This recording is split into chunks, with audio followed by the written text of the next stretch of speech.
কিন্তু বাংলাদেশের স্বাধীনতা যুদ্ধে বঙ্গবন্ধুর যে অবদান, এটা আমার এই ইতিহাস চর্চা বা আমার এই আপনার সাংবিধানিক ইতিহাস চর্চা এগুলির মধ্যে থেকে আরও বেশি পোক্ত হয়েছে। এবং আপনাকে জানিয়ে রাখি, এই বইটা আমি যাদেরকে উৎসর্গ করেছি তার মধ্যে বঙ্গবন্ধু শেখ মুজিবুর রহমানও আছেন। উনি কিন্তু 1966 সনের থেকে 1972 সন পর্যন্ত ওনার জীবনে কোনো ভুল নাই এবং অবিশ্বাস্য সব প্রতিকূল পরিস্থিতিতে সবচেয়ে কারেক্ট সিদ্ধান্তগুলো নিয়েছেন। সবাই বিরোধিতা করেছে, কিন্তু উনি ওনার প্রশ্নে অটল থেকেছেন আর কি। 300 আসন বাংলাদেশের 169টা ছিল পূর্ব পাকিস্তানের, 167টাতেই আওয়ামী লীগ বা নৌকা মার্কা জয়লাভ করলো। আর 300 যে প্রাদেশিক পরিষদ ছিল সেইটাতে 8টার মতন হয়তো অন্যেরা পেয়েছে, প্রায় সবগুলি বলা যায়, সবগুলি না বললেও 390টার বেশি, 290টার বেশি আওয়ামী লীগ পেল। তাহলে এরপরে আমরা মুক্তিযুদ্ধ করলাম, মুক্তিযুদ্ধের পরে বঙ্গবন্ধু 10ই জানুয়ারি ফিরে এলেন।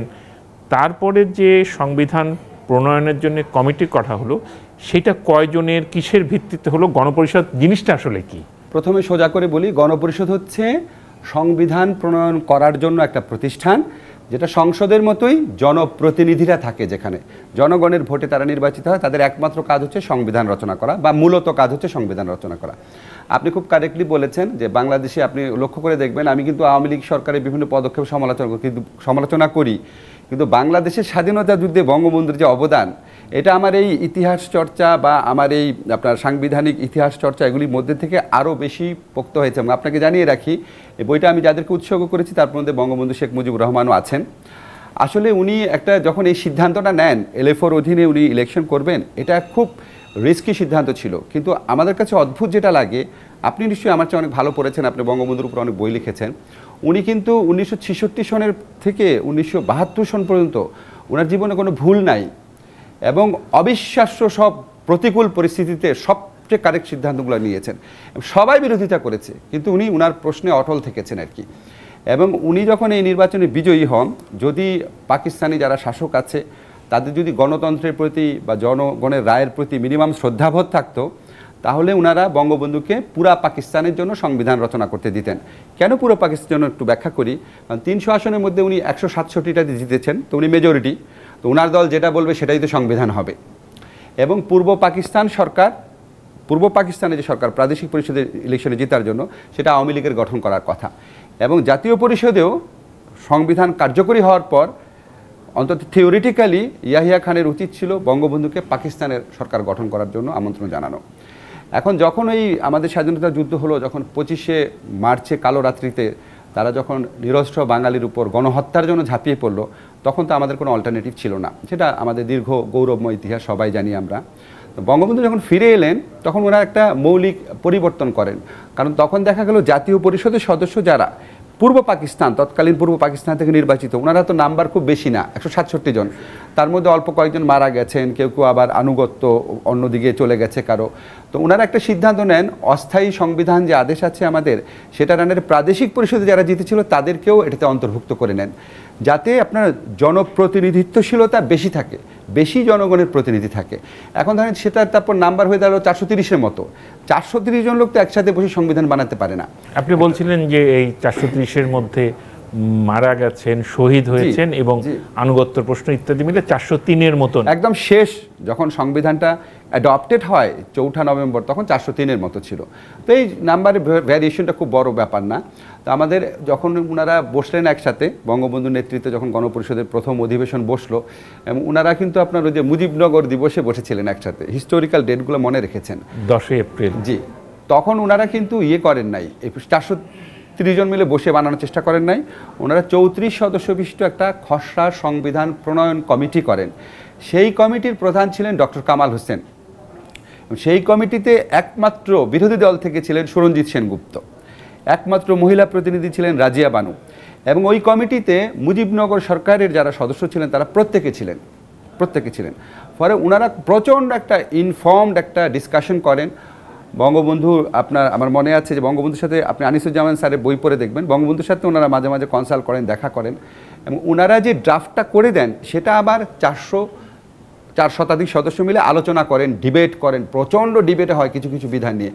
এই আলোচনা এবং ডিবেটের যে প্রসিডিংসটা যেখানে যেই দলে লিপিবদ্ধ হয় সেটাকে আমরা বলি গণপরিষদ বিতর্ক। এটা বেরিয়ে হয়েছে গণপরিষদ। এটা কি ওই 34 জন যে ছোট ঘরে বসলেন ওইটারও এর মধ্যে আছে? না, এটা যখন 403 জন বসলেন তখন। তবে 34 জন মিলে যে রিপোর্টটা দেয় সেই রিপোর্টটা আমার কাছে আছে, এটা আমাকে ডক্টর কামাল হোসেন দিয়েছিলেন, ওটা ইংরেজিতে, ওটা কোনো বাংলা অনুবাদ নাই। এই বইতে প্রথমবারের মতো আমি এটা বাংলা অনুবাদ করেছি। ও সাংঘাতিক রিসোর্সফুল একটা। 34 জন যে আপনার রিপোর্টটা দিয়েছে এটা কেনই খুব ইম্পর্টেন্ট, আপনি খুব অবাক হয়ে যাবেন যে ওখানে 6 জন কিন্তু নোট অফ ডিসেন্ট দিয়েছিল। বঙ্গবন্ধুর আমলে গণতত্ত্ব চর্চার সুযোগ অন্তত 72 সনে কতটুকু ছিল সেটার প্রমাণ হচ্ছে ওখানে 6 জন নোট অফ ডিসেন্ট দিয়েছিল, তার মধ্যে 5 জন আওয়ামী লীগের সদস্য, শুধুমাত্র সুরঞ্জিত বিরোধী দলের সদস্য। এবং আওয়ামী লীগের সদস্যদের মধ্যে আমি ওনাদের নামও উৎসর্গের মধ্যে এনেছি। এত জ্ঞানী মানুষ ছিলেন, আসাদুজ্জামান খান, হাফেজ হাবিবুর রহমান, তারপরে আপনার ছিলেন ওই ক্ষিতীশচন্দ্র মণ্ডল, ওনাদের নাম এখানে আসছে, আবুল মুত্তাকিম চৌধুরী। ওনারা যে আপনার নোট অফ ডিসেন্ট দিয়েছিলেন, সেই নোট অফ ডিসেন্টে ওনারা যেসব কথা বলেছেন ওটা আমরা 50 বছর পর আমরা এখন বলি। ওনারা কি বলেছিলেন জানেন? একজন বলেছিলেন যে সংখ্যানুপাতিক প্রতিনিধিত্ব করতে হবে, প্রপোর্শনাল রিপ্রেজেন্টেশন, যেটা কথা আমরা এখনও বলি যে সরাসরি নির্বাচন না করে ওইভাবে করা হোক।